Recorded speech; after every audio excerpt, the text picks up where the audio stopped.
Palavra Verdadeira 3. A graça e a paz do Senhor Jesus esteja no coração de todos vocês que têm acompanhado aqui o canal Palavra Verdadeira. Hoje, trazendo aqui uma mensagem da Palavra do Senhor que se encontra no livro do profeta Isaías, capítulo 7 e o versículo 14, que nos diz assim a Palavra de Deus. Portanto, o mesmo Senhor vos dará um sinal. Eis que uma virgem conceberá e dará luz a um filho, e será o seu nome Emanuel. Louvado seja o nome do Senhor. A Bíblia aqui no livro do profeta Isaías, nos falando a respeito de um sinal que haveria de acontecer para mostrar o nascimento de Jesus, para sinalizar que o Salvador do mundo estaria nascendo. Isso aconteceu quando o Senhor ele apareceu através do seu anjo e sinalizou ali para os pastores que Jesus havia nascido em Belém, numa manjedoura. E assim Deus foi se revelando e revelando cada vez mais, porque nós servimos a um Deus que é um Deus de revelação. Um Deus que a Bíblia diz que Ele não faz coisa alguma sem não revelar aos seus profetas. E isso é uma coisa muito maravilhosa. Eu trouxe essa mensagem aqui para mostrar que existe ainda hoje profetas de Deus, que existe uma comunicação de Deus com o homem. E que o Senhor ele realmente atua, ele realmente fala. Muitas vezes acontece, infelizmente, de forma muito errada por aí, né? Existe muita bagaceira também, mas o que é certo é que o Senhor ele fala, ele se comunica conosco, ele usa os seus profetas, né? Deus ele usa os seus vasos, os seus instrumentos aqui na terra. E Deus ele se comunica conosco de diversas formas. Mas eu trouxe esse versículo aqui para mostrar que Deus ele fala e ele se comunica conosco, para trazer um testemunho importante de algo que aconteceu certa vez. Lá na Misericórdia, há um tempo, o pastor Eudes morou numa casa que era anexo à igreja e tinha uma fonte lá no fundo do quintal e essa fonte secou, porque na Misericórdia não existia água encanada e houve uma seca muito grande, a maioria de todas as fontes secaram. E como não foi diferente, a fonte no fundo do quintal dele também secou. E ele estava dentro de casa e ele muito preocupado porque a irmãzinha aqui levava água na cabeça para abastecer a casa dele. Um certo dia ela desmaiou e ele ficou muito preocupado e ele começou a orar a respeito disso, né? E Deus falou com ele e deu uma ordem para ele jogar um copo d'água dentro da fonte. Ele obedeceu à voz de Deus, jogou o copo d'água lá dentro da fonte, que estava seca, né? na areia realmente, e isso foi de manhã.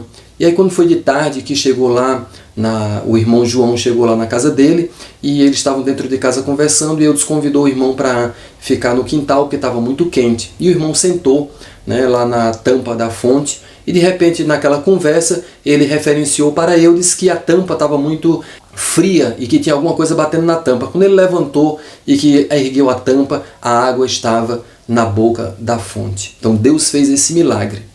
Maravilhoso, né? Algo tremendo. E com o passar do tempo, aquela casa deixou de ser a casa do pastor Eudes, ali também deixou de ser a igreja que funcionava, né? O templo que funcionava naquele local, e posteriormente ele passou a ser da nossa família. O pastor Eudes se mudou para outro lugar, a congregação mudou para outro lugar, e nós compramos aquele imóvel e transformamos em uma casa única. E com o passar do tempo, o trabalho cresceu e nós precisávamos construir um outro templo muito maior. E começamos a orar. E Deus trouxe uma caravana de Natal para a Misericórdia e lá na oportunidade Deus usou um profeta para falar que deveríamos alargar as tendas porque haveríamos de crescer para a direita e para a esquerda. E nós sabíamos que realmente a igreja estava crescendo muito e ia crescer muito mais.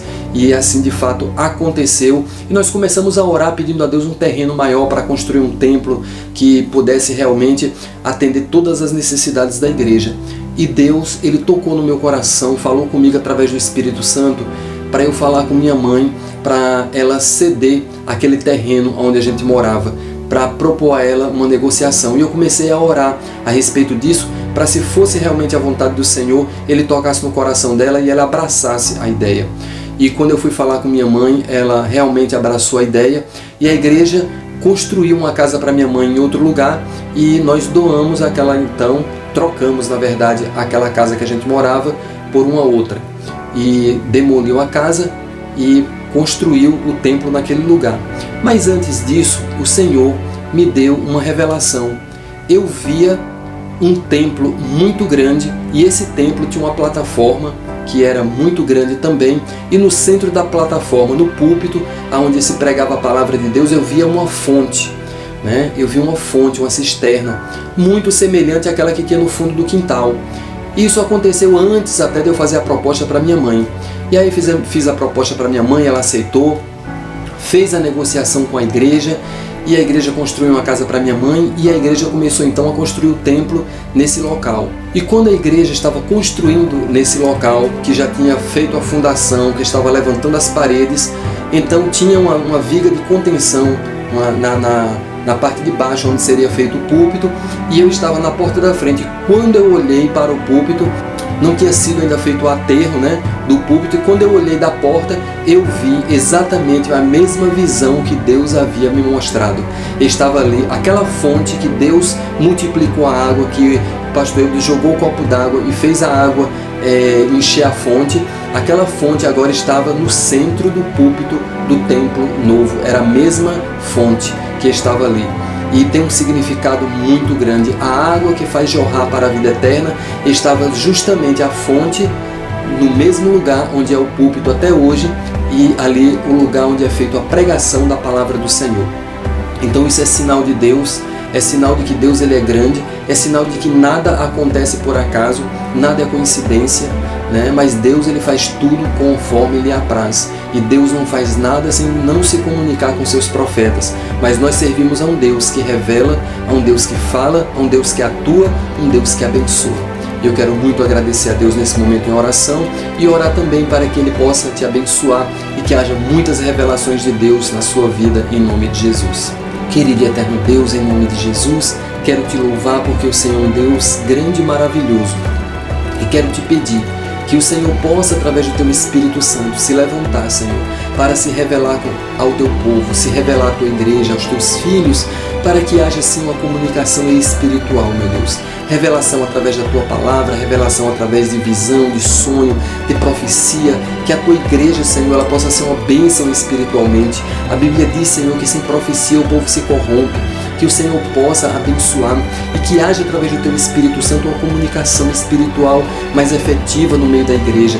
Que o Senhor possa abençoar, batizando muitos com o Espírito Santo, fazendo com que a Tua igreja seja uma bênção sobre a face da terra e que eles possam alcançar de Ti os dons espirituais, todos para a glória do Teu nome, para que cada um seja usado naquilo que seja para a edificação do corpo de Cristo. Portanto, Senhor, quero Te louvar por tudo e abençoar cada um dos Teus filhos agora, em nome de Jesus. Amém. Que o amor de Deus, a graça do Senhor Jesus e a comunhão do Espírito Santo seja com todos vós agora e para sempre, em nome do Pai, do Filho e do Espírito Santo. Amém? Deixe aí, queridos, o seu gostei. Vamos ganhar mais um inscrito para o canal Palavra Verdadeira. Vamos fazer esse canal cada dia crescer mais para a glória de Deus, tá bom? E até o próximo vídeo, em nome de Jesus. Palavra Verdadeira 3.